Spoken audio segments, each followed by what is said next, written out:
दुनिया में सबसे समझ लीजिए कि सबसे बड़ी पूंजीपति पार्टी उभर के भाजपा आई है।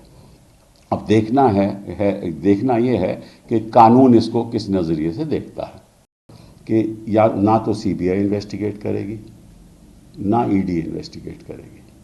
तो अब जिम्मेदारी कोर्ट पे है। कोर्ट क्या करती है?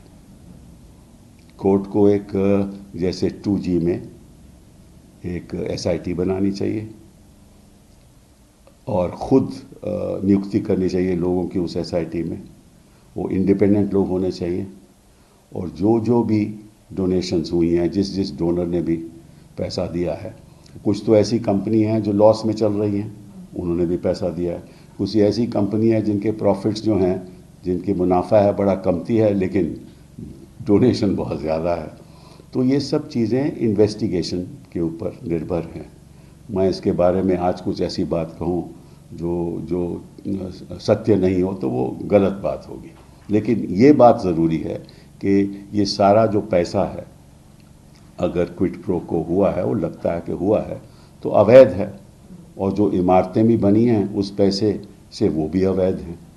तो ये तो एक बहुत, जैसे मैंने पहले भी कहा कि हिंदुस्तान में 2 बहुत बड़े स्कैम हुए। एक तो नोटबंदी का, जहां करोड़ों रुपए जो कैश में थे लोगों के, किसी ने कोई कंप्लेंट नहीं की, कोई इतराज़ नहीं किया, सभी ने अपना पैसा बदल दिया, उसकी आज तक इन्वेस्टिगेशन नहीं हुई।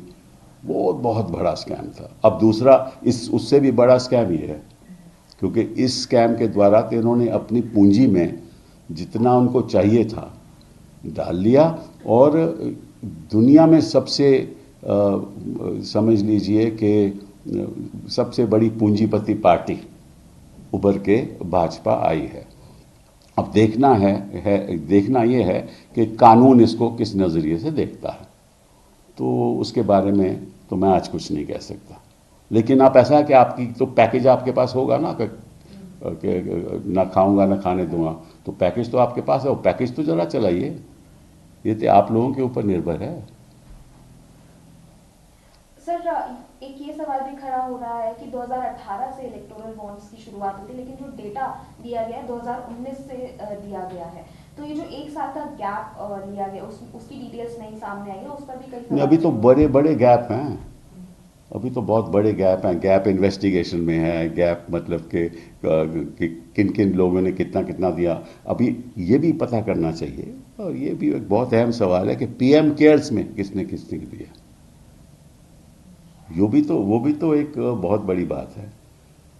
वो भी उद्योगपतियों ने दिया होगा। तो मैं समझता हूँ कि ये एक स्कीम थी और स्कीम के द्वारा हुआ। और इस स्कीम के जो जिसने स्कीम चलाई थी वो हमारे पूर्व वित्त मंत्री जी थे, और उन्होंने सोचा कि इस तरीके से कोई भी पार्टी हमसे मुकाबला नहीं कर पाएगी। वो निकला, सही निकला। जिसके पास पैसा है उसी के पास खेल है।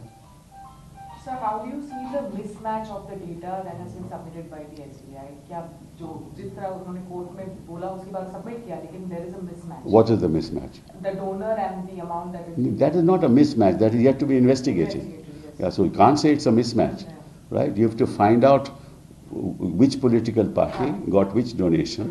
That's a matter again of investigation.